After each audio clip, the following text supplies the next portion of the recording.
탄산 리튬, 수산화 리튬 뭐가 달라요? 요거 이제 말씀을 좀 드리도록 하겠습니다.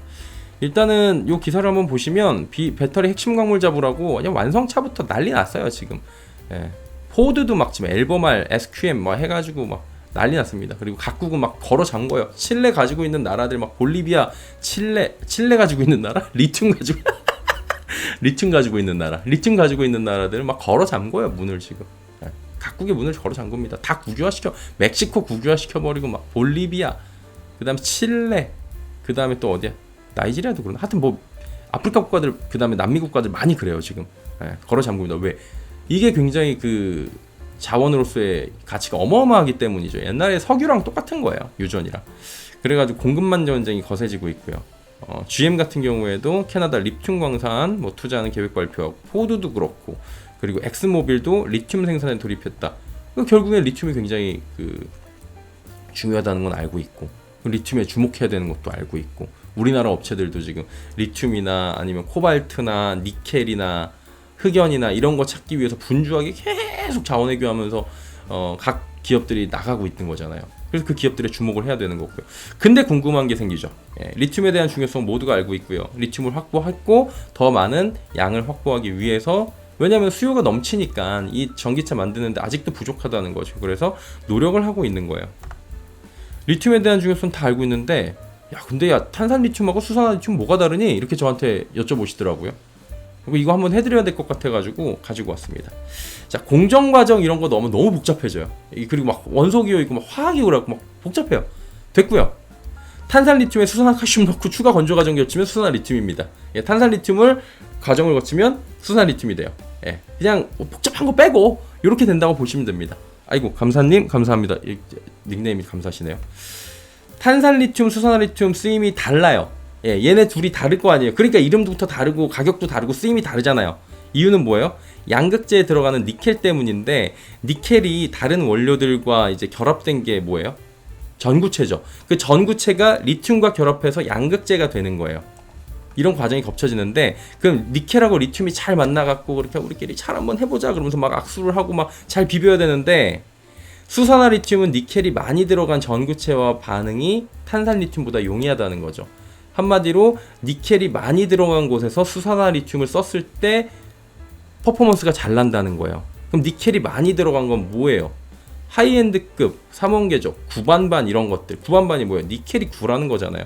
3원계 등 니켈 함량이 높은 하이엔드급 제품에서, 3원계 제품에서 수산화 리튬이 주로 사용이 되고요. 니켈 함량이 적거나 622 이런 거 있잖아요.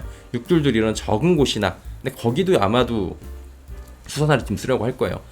혹은 LFP 등에서, 니켈 함량이 적은 LFP, 여기서 이제 탄산 리튬이 사용될 수밖에 없는 거예요. 그러니까 탄산 리튬이 사용되는 거는 LFP 쪽이다. 혹은 니켈 함량이 굉장히 적은 3원계다. 그리고 니켈 함량이 조금만 높아지면 수산화 리튬을 써야 된다. 이게 막 녹는 점 이런 거 있는데, 그런 거 가지고 지금 하면은 너무 머리 아파져요. 저도 공부하다가 머리 아파갖고 그냥 쉽게 가지고 온 거예요. 그리고 사용되는 양극재 자체가 다른 거잖아요. 그럼 LFP에 사용되는 양극재에 들어가는 거, 그 다음에 그 하이엔드급 9반반에 들어가거나 아니면 811에 들어가는 거 양극재, 이런 식으로 들어가면 차이가 나잖아요.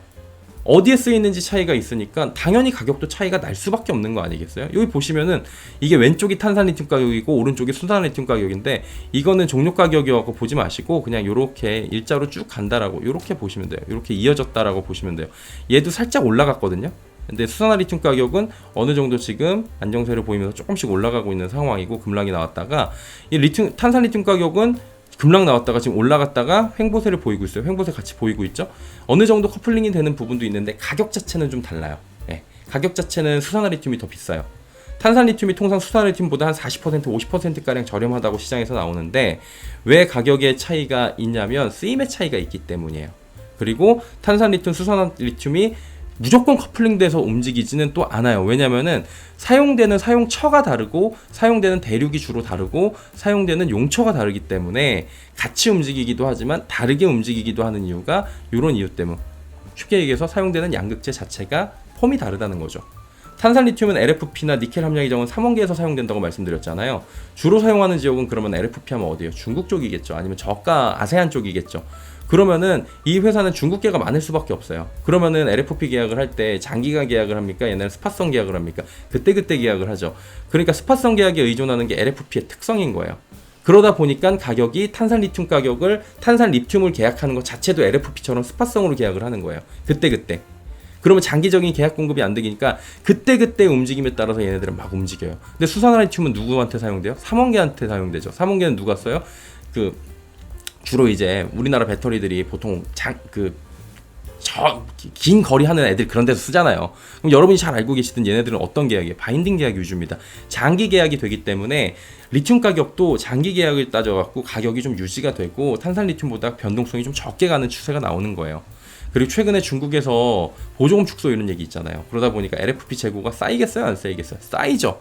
얘네들 그리고 앞으로 나올 문제가 뭐냐면 우후죽순으로 다 그냥 뭐 전기차 한다 그러면 보조금 주고 막 해갖고 얘네들 난립도 있다고요. 얘네들 망하는 회사들 나타나면은 얘네들 이거 사회적인 문제가 될 수 있다고요 앞으로.